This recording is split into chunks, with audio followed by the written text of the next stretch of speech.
Hello everyone, welcome back. I'm Ujjwala Sunil from Pragya Spoken English Institute. Friends, in our earlier video, we started learning English and that too in a simplified and easy manner. అయితే ఇప్పుడు ఆ కంటిన్యూషన్తో I have come in front of you. Before starting our class, మన class start చేసే ముందుగా I would like to start this class with a small thought or a small quote we can call it.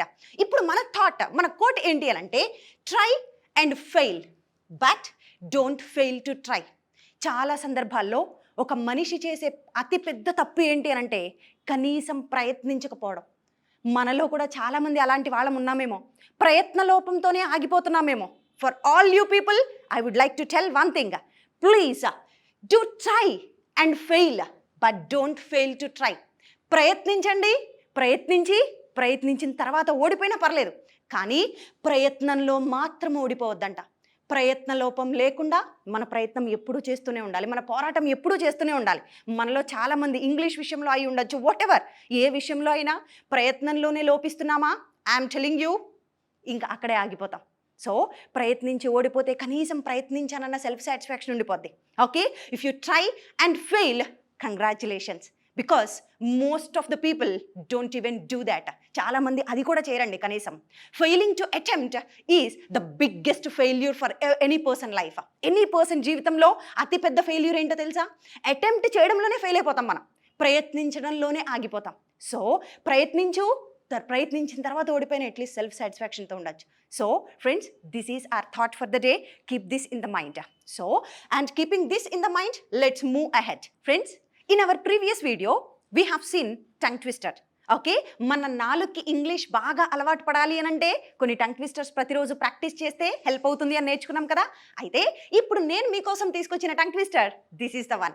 C, try to tell along with me. నాతో కూడా చెప్పడానికి try చేయండి, or else pause the video and try it on yourself. See, cycle rally like lorry rally, cycle rally like lorry rally, cycle rally like lorry rally, cycle rally, cycle మీద cycle పక్కన cycle ఇలా పెట్టుకొని వెళ్తూ rally చేస్తూ వెళ్తే that is cycle rally.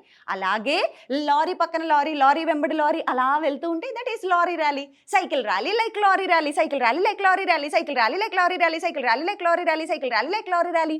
So to improve our fluency, to get acquainted to English wordings, English words మన నోటికి అలవాటు పడాలంటే tongue twisters are the best exercise.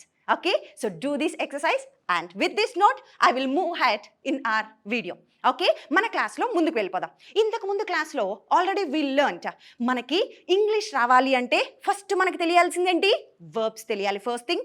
And second thing, నేర్చుకున్న వర్బ్స్ని తీసుకెళ్ళి ఒక ఫార్ములాలో పెట్టాలి అని నేర్చుకున్నాం. What is that formula? Positive, negative, interrogative, WH questions. మనము పాస్ట్కి సంబంధించి, గతానికి సంబంధించి అయితే we started learning, right? In our previous video we learned about positive, negative. చూడండి, ఇంతకు ముందు వీడియో చూడని వాళ్ళ కోసం I would like to start again. See, P అంటే పాజిటివ్, N అంటే నెగిటివ్, I అంటే ఇంటరాగేటివ్, WH అంటే WH క్వశ్చన్స్. ఇప్పుడు మనం పాస్ట్ గురించి చూద్దాం. నేను టెంపుల్కి వెళ్ళాను అంటే పాజిటివ్, నేను కాలేజ్కి వెళ్ళలేదు అంటే నెగిటివ్, మీరు కాలేజ్కి వెళ్ళారా క్వశ్చన్ అడుగుతున్నాను, అది ఇంటరాగేటివ్. మీరు ఎక్కడికి వెళ్ళారు, ఎప్పుడు వెళ్ళారు, ఎందుకు వెళ్ళారు, ఎలా వెళ్ళారు, ఎవరితో వెళ్ళారు, ఎందుకోసం వెళ్ళారు, ఇవన్నీ WH క్వశ్చన్స్. ఓకే, నేను సాంగ్స్ నేర్చుకున్నాను పాజిటివ్, నేర్చుకోలేదు నెగిటివ్, మీరు సాంగ్స్ నేర్చుకున్నారా ఇంటరాగేటివ్. ఏం నేర్చుకున్నారు, ఎప్పుడు నేర్చుకున్నారు, ఎందుకు నేర్చుకున్నారు, ఎలా నేర్చుకున్నారు, ఎవరితో నేర్చుకున్నారు, ఇవన్నీ WH క్వశ్చన్స్. సో వీటిల్లో నుంచి పాజిటివ్ ఎలా చెప్పాలి, నెగిటివ్ ఎలా చెప్పాలి, పాస్ట్కి సంబంధించి వి ఆల్రెడీ లెర్న్డ్. చూడండి, నేను మూవీకి వెళ్ళాను అంటే I went to movie. So వర్బ్స్లో గో, వెంట్, ఇది V1, ఇది V2. ఓకే, నేను మూవీకి వెళ్ళాను అంటే ఐ వెంట్ టు, V2 చెప్తాను, ఐ వెంట్ టు మూవీ. మరి నేను మూవీకి వెళ్ళలేదంటే I didn't go to movie. ఇక్కడ వరకు మనం ప్రీవియస్ వీడియోలో నేర్చుకున్నాం. ఇప్పుడు ఇంట్రాగేటివ్, WH క్వశ్చన్స్ చూద్దాం. మీరు మూవీకి వెళ్ళారా అని క్వశ్చన్ అడగాలి ఎదుటి వాళ్ళని. మీరు మూవీకి వెళ్ళారా? సి, అప్పుడు మనం చెప్పాల్సిన మాట ఏంటి అని అంటే, పాస్ట్ అంటేనే డిడ్ గుర్తుండాలని నేర్చుకున్నాం కదా. డిడ్, మీ గురించి అడుగుతున్నాను, మీరు వెళ్ళారా అంటే డిడ్, యూ, డిడ్ పక్కన V1 మాత్రమే రావాలి, V2 రాకూడదు. ఇది కూడా మనం ఇంతకు ముందు నేర్చుకున్నాం. Did you go to movie, మీరు మూవీకి వెళ్ళారా. మీరు సాంగ్స్ పాడారా, డిడ్ యూ సింగ్ సాంగ్స్. మీరు గేమ్స్ ఆడారా, డిడ్ యూ ప్లే గేమ్స్. మీరు కార్ కొన్నారా? Did you buy a car? మీరు మూవీ చూసారా? Did you watch movie? So ఇలా చేశారా, వచ్చారా, తిన్నారా, మాట్లాడారా ఇలా అడగడానికి డిడ్ యూ ప్లస్ వి అని చెప్తాం. మరి ఇప్పుడు మీరు చేశారా అంటే డిడ్ యూ అన్నాను. అతని గురించి అడగాలి. అతను క్రికెట్ ఆడాడా? అతను ఆడాడా? Did he play cricket? Did he play cricket? అతను క్లాస్కి వచ్చాడా? Did he come to class? అతను మూవీకి వెళ్ళాడా? Did he go to movie? అతను సాంగ్స్ పాడాడా? Did he sing songs? ఇప్పుడు ఆమె గురించి చూద్దాం. ఆమె పాటలు పాడిందా? Did she sing songs? ఆమె పాటలు పాడిందా? Did she sing songs? ఆమె గ్రౌండ్కి వెళ్ళిందా? Did she go to ground? ఆమె తన ఫ్రెండ్స్ని కలిసిందా? Did she meet friends? ఇప్పుడు ఇంటరాగేటివ్లో అంటే క్వశ్చన్ అడగడంలో పాజిటివ్గా చూసాం. చూడండి, మీరు మూవీకి వెళ్ళారా అంటే పాజిటివ్గా క్వశ్చన్ అడగడం. మరి క్వశ్చన్ అడగడంలో కూడా నెగిటివ్ ఉంటుందా లేదా? చూడండి, మీరు మూవీకి వెళ్ళారా అంటే డిడ్ యూ గో? మీరు మూవీకి వెళ్ళలేదా? ఇలా కూడా అడుగుతాం కదా క్వశ్చన్. మీరు చాక్లెట్స్ కొనలేదా? మీరు అబద్ధం చెప్పలేదా? మీరు ఎగ్జామ్ రాయలేదా? మీరు మ్యాచ్ విన్ అవ్వలేదా? అయ్యారా అడుగుతాము, మ్యాచ్ విన్ అవ్వలేదా? నెగిటివ్ క్వశ్చన్ కూడా అడుగుతాం కదా. మరి నెగిటివ్ అనగానే నాట్ పెట్టేయాలి. ఇంతకుముందు నేర్చుకున్నాం. పాజిటివ్ అయితే డిడ్తో అడిగాను, నెగిటివ్ అయితే డిడ్కి నాట్ పెడతాను, అంతే సింపుల్. డిడ్కి నాట్ పెడతాను. ఈ నాట్ని షార్ట్కట్లో డింట్. మీరు ఎగ్జామ్ రాసారా? Did you write exam or did you take an exam? Okay, మీరు ఎగ్జామ్ రాసారా? Did you write an exam?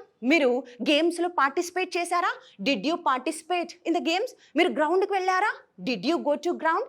మరి గ్రౌండ్కి వెళ్ళలేదా? Didn't you go to ground? మీరు గ్రౌండ్కి వెళ్ళలేదా? Didn't you go to ground? మీ ఫ్రెండ్స్ని కలవలేదా? Didn't you meet your friends? English నేర్చుకోలేదా? Didn't you learn English? Practice చేయలేదా? Didn't you practice? ఇప్పుడు అతని గురించి చూద్దాం.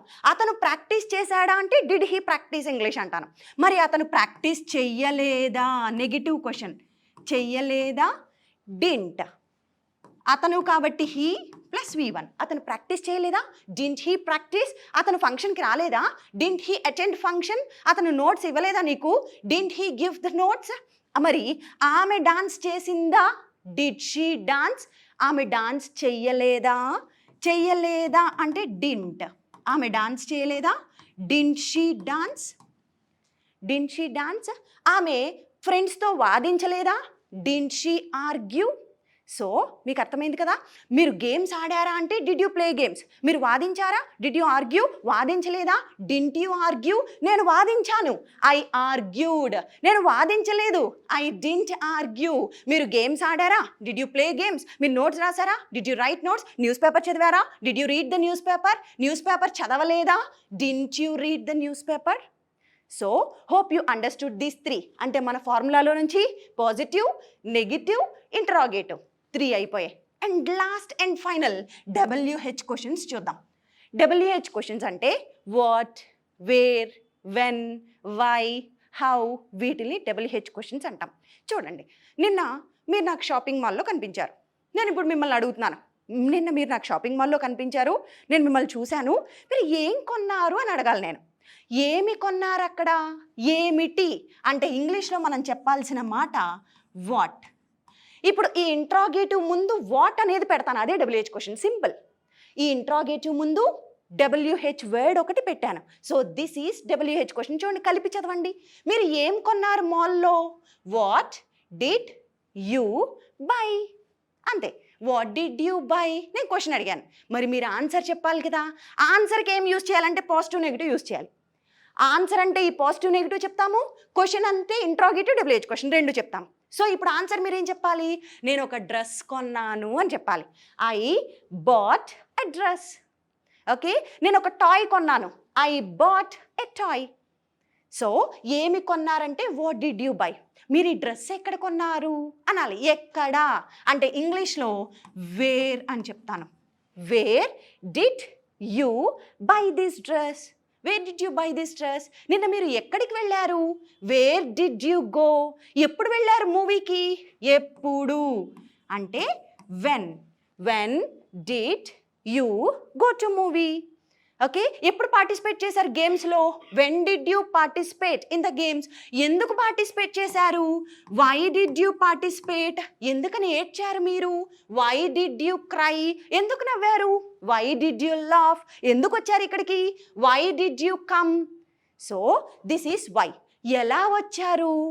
How did you come here? How did you come? So ఎలా రాశారు exam? How did you write exam? ఇప్పుడు దాకా యూ చూసాం. ఇప్పుడు అతని గురించి చెప్పాలి. అతను ఏం చేశాడు? What did he do? ఎక్కడికి వెళ్ళాడు? Where did he go? ఎప్పుడు వెళ్ళాడు? When did he go? ఎందుకు వెళ్ళాడు? Why did he go? ఎలా వెళ్ళాడు? How did he go? ఇప్పుడు షీ అయినా కూడా సేమ్. ఆమె ఏం చేసింది? What did she do? ఎక్కడికి వెళ్ళింది? Where did she go? ఎప్పుడు వెళ్ళింది? When did she go? ఎందుకు వెళ్ళింది? Why did she go? ఎలా వెళ్ళింది? How did she go? Hope you understood the structure. So ఇప్పుడు పాస్ట్కి సంబంధించి ఏది అడిగినా సరే మీ గుప్పెట్లో ఉంది. ఏది అడిగినా సరే ఈ 4 ఈ ఫార్ములాలోనే ఉంది. ఫార్ములా రావాలి, వర్బ్స్ రావాలి, అంతే. ఇంగ్లీష్ వచ్చినట్టే. Are you getting me? Confidence వచ్చిందా?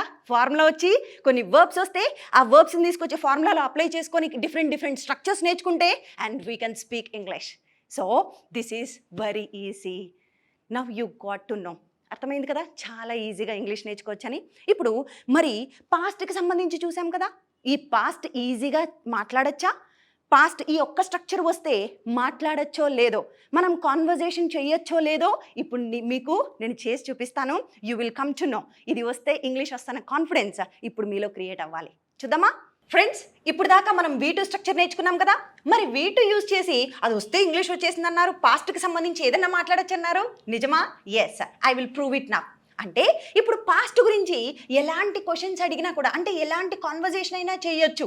మనం చూద్దాం. ఇప్పుడు పాస్ట్ యూజ్ చేసి we have Madhavi ma'am here and will make a small conversation. గతం యూజ్ చేసి మనం నేర్చుకున్న స్ట్రక్చర్ యూజ్ చేసి మాత్రమే ఇప్పుడు కాన్వర్జేషన్ జరుగుతుంది. Will see that. Okay, yes.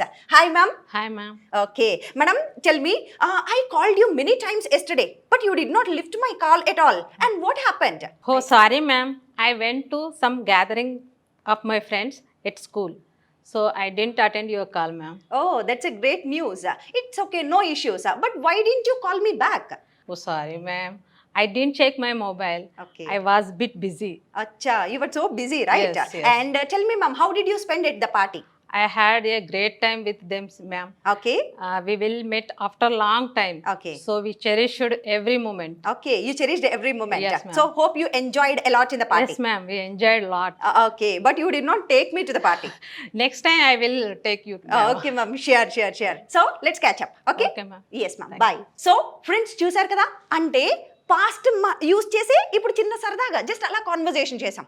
So this is one kind of practice. ప్రాక్టీస్లో రకాలు ఉంటాయండి. జస్ట్ ఇప్పుడు దాకా మనం నేర్చుకున్నాం అంటే V2 స్ట్రక్చర్ మీకు తెలిసిందంతే, వచ్చేయలేదు. తెలుసుకున్నాం, మాట్లాడడం వచ్చేయలేదు. మాట్లాడడం రావాలంటే ఒకటి ఆ స్ట్రక్చర్ని బాగా ప్రాక్టీస్ చేయాలి, 2 అవి యూజ్ చేసి ఎదుటి వాళ్ళతో ఇలా కాన్వర్జేషన్ మాట్లాడుతూ ఉండాలి, and third kind of practice ఆ V2 స్ట్రక్చర్ని మనం నేర్చుకున్న ప్రతి స్ట్రక్చర్ని యూజ్ చేసి దాన్ని ఒక యూసేజ్, ఒక కథలాగా అల్లాలన్నమాట. ఇప్పుడు ఆ యూసేజ్ ఎలా మేక్ చేయాలి, ఆ కథ ఎలా అల్లాలో కూడా I will tell you. Have a glance. ఇప్పుడు నేను ఒక చిన్న కథ అల్లుతాను. ఆ కథలో మనకి కొంచెం వొకాబులరీ కూడా వస్తుంది. ఏంటది అంటే చూడండి, ఎర్లీ బర్డ్. ఎర్లీ బర్డ్ అంటే మీనింగ్ ఏంటి అని అంటే ఒకటి 2 మీనింగ్స్ వస్తాయి ఇక్కడ. ఏ పనికైనా ముందుంటారు కొంతమంది. ఓకే, చాలా ముందుండి పని చేస్తూ ఉంటారు, చాలా చురుగ్గా ప్రతిదానికి టైం కంటే టైం ఎవ్రీథింగ్ అలా చేసే వాళ్ళని ఎర్లీ బర్డ్ అంటారు. లేకుంటే ఉదయాన్నే నిద్ర లేచే వాళ్ళని కూడా ఎర్లీ బర్డ్ అని చెప్తాం. నెక్స్ట్ లేట్ బర్డ్ అంటే క్వైట్ ఆపోజిట్, అంటే ప్రతి పనికి లేట్ ఉంటారు, ఉదయాన్నే లేవరు. ఇలాంటి వాళ్ళని లేట్ బర్డ్స్ అంటాం. నౌ మీరే చూసుకోండి, మీరు ఎర్లీ బర్డా లేట్ బర్డా. So next and taunt. Taunt అంటే మీనింగ్ ఏంటంటే మనలో ఉన్న ఏదైనా లోపాన్ని, ఇప్పుడు సపోజ్ నేను ఎక్కువ నిద్రపోతాను, నేను లేజీగా ఉంటాను, ఈ నాలో ఉన్న లోపాన్ని ఎత్తి చూపించి మనల్ని హేళన చేస్తాం. దాన్ని ఏమంటామంటే టాంట్ అంటాం. టాంట్ అనేది వర్బ్. టాంట్, టాంటెడ్. సో ఇప్పుడు ఈ 3 యూజ్ చేసి నేను ఒక చిన్న కథ అల్లుతాను, అందులో V2 స్ట్రక్చర్ కూడా పెడతాను. V2 యూజ్ చేసి ఈ కొంచెం వొకాబులరీ యూజ్ చేసి ఒక యూసేజ్ ఎలా మేక్ చేయాలో చూద్దాం. ఓకేనా? సో లిసన్, నేను లేట్ బర్డ్ని, కానీ మా బ్రదర్ మాత్రం early bird. Okay, my brother is an early bird and whereas I am a late bird. నేను మాత్రం లేట్గా లెగుస్తూ ఉంటాను. And today morning he woke up and he went for a walk. మొత్తం V2 స్ట్రక్చర్ యూస్ చేస్తున్నాను చూడండి. He woke up today morning early and he went for a walk. Whereas I slept till 9 o'clock. నేను మాత్రం 9 వరకు నిద్రపోతూనే ఉన్నాను. I slept till 9 o'clock. So he return and he saw my laziness and he టాంటెడ్ me. He taunted me.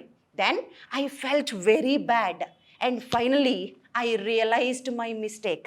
నా తప్పుని నేను తెలుసుకున్నాను, realise అయ్యాను. అర్థమైంది కదా?